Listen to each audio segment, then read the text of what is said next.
Police और गौ तस्करों के बीच हुई मुठभेड़ के दौरान सीआईए प्रभारी पलवल की बुलेट प्रूफ जैकेट ने प्रभारी की जान बचा ली। पलवल सीआईए प्रभारी विश्व गौरव ने मामले की जानकारी देते हुए बताया कि पलवल एसपी राजेश दुग्गल के दिशा निर्देश अनुसार वह आज सुबह अपनी टीम के साथ गश्त पर मौजूद थे।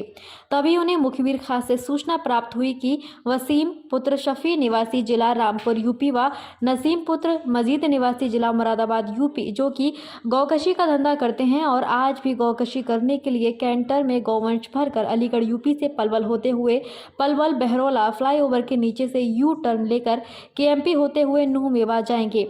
सूचना के आधार पर उन्होंने तुरंत अपनी टीम के साथ मौके पर नाकाबंदी शुरू कर दी और कुछ देर बाद उन्हें एक कैंटर तेज रफ्तार में आता हुआ दिखाई दिया, जिसे उन्होंने रुकने का इशारा किया तो कैंटर चालक ने नाके पर कैंटर को रोक दिया और चालक ने एकदम खिड़की खोलकर नीचे कूदकर सीधा जान से मारने की नियत से पलवल सीआईए प्रभारी के ऊपर गोलियां चला दी, जो कि एक गोली उनके द्वारा पहनी गई बुलेट प्रूफ जैकेट में सीधी जा लगी और दूसरी गोली सरकारी गाड़ी में कंडक्टर साइड खिड़की के नीचे मडगार्ड पर लगी, जिस पर पलवल सीआईए प्रभारी व एएसआई मेहर चंद ने अपनी आत्मरक्षा में सरकारी पिस्टल से फायर किए। इस दौरान चालक और कंडक्टर दोनों ही अंधेरे का फायदा उठाकर पुलिस को चकमा देने के लिए भागने की कोशिश करने लगे, लेकिन पुलिस पार्टी ने पूरी मुस्तैदी दिखाते हुए कड़ी मशक्कत के बाद दोनों गौ तस्करों को मौके पर ही धर दबोचने में सफलता हासिल की। आरोपी चालक की पहचान वसीम पुत्र शफी अहमद निवासी जिला रामपुर यूपी के रूप में हुई है, जिसके दाहिने हाथ में एक देसी पिस्टल भी मिला और उसके दाहिनी पैर पर पिंडली से खून निकल रहा था। वहीं दूसरे आरोपी की पहचान नसीम पुत्र मजीद निवासी मुरादाबाद यूपी के रूप में हुई है।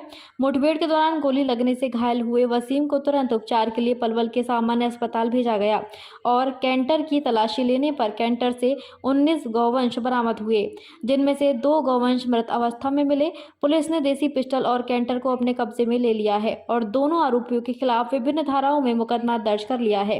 पुलिस का कहना है कि दोनों आरोपियों को अदालत में पेश करके गहन पूछताछ के लिए रिमांड पर लिया जाएगा और रिमांड अवधि के दौरान आरोपियों से यह पता लगाया जाएगा कि वह कब से गौकशी का धंधा कर रहे हैं। उन्होंने बताया कि आरोपियों ने गहन पूछताछ के दौरान पुलिस को बताया कि यह सभी गौवंश वह गाड़ी मालिक उस्मान पुत्र रफीक निवासी टांडा के कहने पर कैंटर में भरकर अलीगढ़ यूपी से फौजी उर्फ खुर्शीद निवासी जिला नूह मेवात के पास वध करने के लिए ले जा रहे थे। पुलिस का कहना है कि आरोपियों के खिलाफ इससे पहले भी गौ तस्करी एवं जानलेवा हमला जैसे कई संगीन मामले नूह मेवात, पानीपत, हरियाणा और यूपी में दर्ज होने पाए गए हैं। रिमांड अवधि के दौरान आरोपियों का रिकॉर्ड खंगाला जाएगा और गौ तस्करी नेटवर्क से जुड़े सभी आरोपी जल्द ही पुलिस की गिरफ्त में होंगे।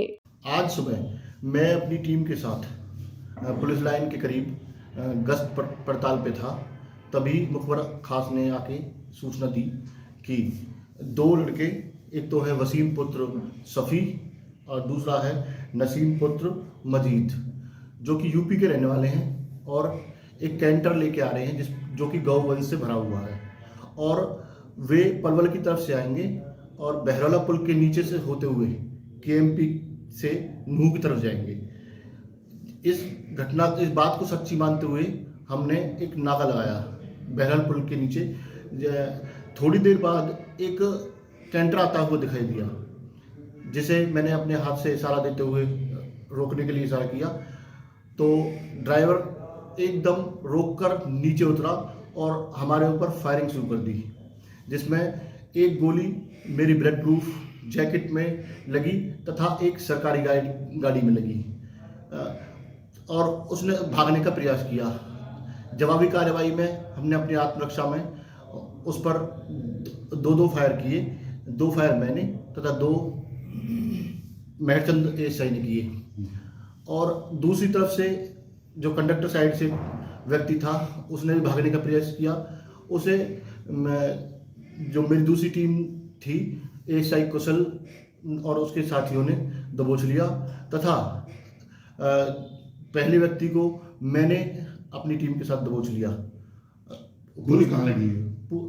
जब हमने उसे पकड़ा तो उसके दाहिने हाथ में एक पिस्टल थी, देसी पिस्टल थी, जिसे हमने अपने कब्जे में लिया और जब हमने देखा कि उसके दाहिने पैर की पिंडली से खून आ रहा था, वहाँ गोली लगी थी और उसे फौरन सरकारी गाड़ी से सरकारी अस्पताल में उपचार के लिए भेज दिया। असला क्या क्या बरामद हुआ सर इनसे एक असला देसी पिस्टल बरामद हुई है, जिससे इन्होंने हमारे ऊपर फायर किए थे। 2 जने थे और भी थे इनके साथ? ये फिलहाल 2 ही जने थे, बाकी और भी लोग हैं जिन। कब से करने हैं काम इसको? ये काफ़ी साल से काम कर रहे हैं, पुराने मुकदमे भी हैं। कितने गोवंश बरामद हुए? इनसे जब हमने कैंटर को चेक किया तो 19 गोवंश मिले, जिनमें से 2 गोवंश मृत अवस्था में मिले। तो क्या कार्रवाई चल रही है इसमें? अब इसमें आगे तफ्तीश चल रही है और जो बाकी के जो मुलजिम हैं उनको गिरफ्तार करने का प्रयास किया जाए जल्दी से जल्दी। एसपी साहब की क्या डायरेक्शन है गोकसी को लेकर? एसपी साहब ने सख्त आदेश दिए हैं कि इस पर सख्त से सख्त कार्रवाई की जाए। कहाँ से कहाँ जा रहे थे? कहाँ से कहाँ जा रहे थे?